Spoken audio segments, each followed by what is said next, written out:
अस्सलाम वालेकुम, मैं हूं महमूद अज़ीम और आप देख रहे हैं मेरा YouTube channel technical guidance. Guys, inverter को अगर सही तरीके से ब्लोअर ना लगाया जाए तो इन्वर्टर जल भी सकता है। एक तो ये होता है कि ब्लोअर ना लगाएं तो वो जलता है, अगर ब्लोअर लगाएं तो भी एक ऐसा गलत तरीका है जिस तरीके से अगर ब्लोअर लगाया जाए तो इन्वर्टर जल सकता है। वो क्या तरीका है, वो क्यों जलता है, तो मैं आपको बताता हूँ। हुआ यूँ कि मैं एक दफ़ा सर्विस सेंटर में गया फ्रोनस वालों के, वहाँ पे 2.5 kVA ग्रीन कलर का जो मॉडल आता है वो पड़ा हुआ था।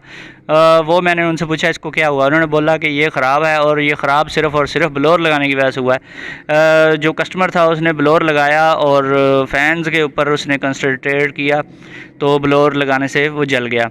तो मैंने पूछा इसकी जो सप्लाई थी वो बंद थी या चल रही थी, उन्होंने बोला ये सप्लाई जो थी वो चल रही थी, पहले चल रही थी, फिर उन्होंने बंद की, मुकम्मल बैटरी बंद कर दी, सोलर को बंद कर दिया, वापडा को भी बंद कर दिया, सारा कुछ ऑफ़ करने के बाद, हर चीज़ बंद करने के बाद ही उसने ब्लोअर लगाया।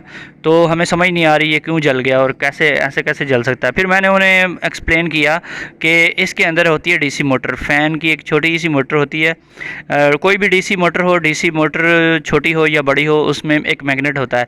कुछ मोटर्स के बाहर वाली साइड पे दो मैग्नेट्स होते हैं और कुछ जो होती है उनके अंदर मैग्नेट होता है और बाहर की साइडों पे कॉइलें होती हैं। जब हम किसी एक्सटर्नल सोर्स से डीसी मोटर को रोटेट करते हैं तो एक इलेक्ट्रिक फ्लक्स प्रोड्यूस होता है, जिसकी वजह से करंट जो है वो कॉइल में प्रोड्यूस हो जाता है, इंड्यूस हो जाता है। तो फिर वो जो इंड्यूस करंट था वो चला गया इन्वर्टर की उस जगह पे जहाँ से इन्वर्टर का जो फ़ैन था उसको सप्लाई मिल रही थी, वहाँ से उल्टा करंट चला गया, वहाँ पे जो आईसी लगा हुआ था वो जल गया।